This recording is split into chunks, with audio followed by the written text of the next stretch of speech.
নির্বাচনে জিতলে দেশে ন্যায় বিচার নিশ্চিত করবে বিএনপি, বললেন তারেক রহমান। গণহত্যার বিচার নিয়ে দৃষ্টান্ত স্থাপন করতে চায় বাংলাদেশ, বলছেন তথ্য উপদেষ্টা নাহিদ ইসলাম। ট্রাক অটোরিকশার সংঘর্ষে প্রাণ গেল বাবা মা ও মেয়ের। সর্বশেষ জানাবো, আপনারা চট্টগ্রামের দিকে তাকালে আমরা কি আমলকি চষবো, বললেন রিজভী। এতক্ষণ শুনছিলেন শিরোনাম, আবার বিস্তারিত। নিয়মিত সংবাদ পেতে চ্যানেলটি সাবস্ক্রাইব করে রাখুন। পাশাপাশি নিয়মিত সংবাদ ভিডিও ফেসবুকে পেতে চাইলে অবশ্যই পেজটি ফলো দিয়ে রাখবেন।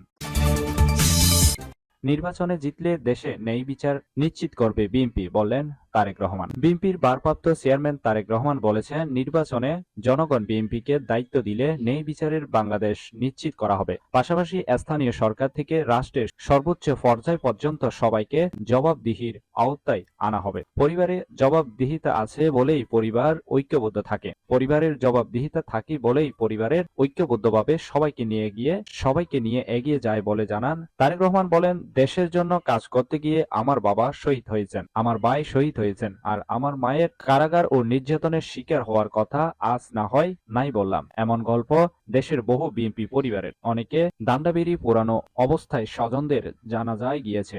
এরপর বলি, শুধু নিজের কথা ভাবলে হবে না, দেশের জনগণের জন্য ভাবতে হবে। গণহত্যার বিচার নিয়ে দৃষ্টান্ত স্থাপন করতে চায় বাংলাদেশ, বলছেন তথ্য উপদেষ্টা নাহিদ ইসলাম। পৃথিবীর সামনে গণহত্যার বিচার নিয়ে বাংলাদেশ দৃষ্টান্ত স্থাপন করতে চায় বলে জানিয়েছেন তথ্য ও সম্প্রচার উপদেষ্টা মোহাম্মদ নাহিদ ইসলাম। সচিবালয়ে আন্তর্জাতিক জুরিস্ট ইউনিয়নের প্রতিনিধি দলের সঙ্গে সাক্ষাতের সময় তিনি কথা জানান। জুলাই গণ অভ্যুত্থানে ফ্যাসিস্ট আওয়ামী লীগ সরকার যে গণহত্যা চালিয়েছে তা এক কথায় অকল্পনীয়। বাংলাদেশের প্রত্যেকটি মানুষ চায় এই গণহত্যার বিচার হোক। বর্তমান অন্তর্বর্তী সরকার নিরপেক্ষতার মাধ্যমে এই গণহত্যার বিচার করতে প্রতিশ্রুতিবদ্ধ। পৃথিবীর সামনে গণহত্যার বিচার নিয়ে দৃষ্টান্ত স্থাপন করতে চায় বাংলাদেশ। গণ অভ্যুত্থানের মাধ্যমে গত 5 আগস্ট স্বৈরাচার শেখ হাসিনা দেশ ছেড়ে পালিয়েছেন। তারপর 3 দিন সরকার না থাকায় অনেক ফ্যাসিস্ট সমর্থক দেশ ছেড়ে পালানোর সুযোগ পেয়েছেন। তবে আমরা গণহত্যার বিচারের কাজ শুরু করেছি। প্রাথমিক পর্যায়ে বিভিন্ন তথ্য উপাত্ত সংগ্রহের কাজ চলছে। আন্তর্জাতিক জুরিস্ট ইউনিয়ন বিশ্বের 40টি দেশে আইনজীবী, শিক্ষাবিদ এবং প্রসিকিউটর এক্সপার্টদের সঙ্গে কাজ করে। তাদের সঙ্গে বাংলাদেশের কিছু আইনজীবীও কাজ করেন।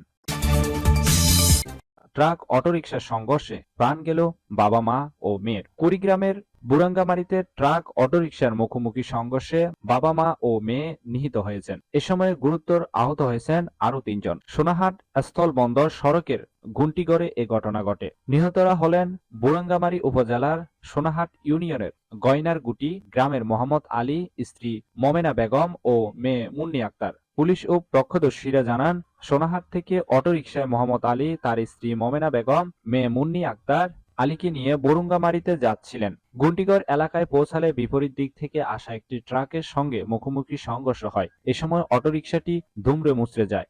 অটোতে থাকা চালক বাবু সহ 4 যাত্রী গুরুতর আহত হয়। পরে স্থানীয়রা তাদেরকে উদ্ধার করে বুড়াঙ্গামারী স্বাস্থ্য কমপ্লেক্সে নিয়ে গেলে মুন্নিকে মৃত ঘোষণা করেন কর্মরত চিকিৎসক। পরে মোমেনা বেগমও মারা যান এবং রংপুর মেডিকেল কলেজ হাসপাতালে নেওয়ার পথে মোহাম্মদ আলীও মারা যান। আপনারা চট্টগ্রামের দিকে তাকালে আমরা কি আমলকি চষবো, বলছেন রিজভী। বিএনপি সিনিয়র যুগ্ম মহাসচিব অ্যাডভোকেট রুহুল কবির রিজভী বলেছেন, পশ্চিমবঙ্গের মুখ্যমন্ত্রী মমতা বন্দ্যোপাধ্যায় নাকি গোসা হয়েছে, কষ্ট পেয়েছেন। তারা বলছেন, বাংলা, বিহার ও উড়িষ্যা দখল করতে এলে আমরা কি ললিপপ খাবো? আমি বলে রাখি, আপনারা চট্টগ্রামের দিকে তাকালে আমরা আমলকি চষবো। রাজশাহী নগরের ভুবন মোহন পার্কে ভারতীয় পণ্য বর্জন করে দেশীয় পণ্য ক্রয়ে সচেতনমূলক প্রচারণা অনুষ্ঠানে প্রধান অতিথির বক্তব্যে তিনি কথা বলেন। বিজেপি সাম্প্রতিক রাজনীতি করে, মুসলিম বিভেদ রাজনীতি করে, এটা সবাই জানে। যখন মমতা বন্দ্যোপাধ্যায়ের মতো ধর্মনিরপেক্ষ মানুষ বিজেপির মতো কথা বলে, তখন বোঝা যায় রসুনের গোড়া এক জায়গায়। শেখ হাসিনাকে ভারত আশ্রয় দিয়েছে, তারা তার কথায় বিদ্যুৎ দেবে না বলে হুমকি দিচ্ছে, আলু পেঁয়াজ দেবে না বলছে।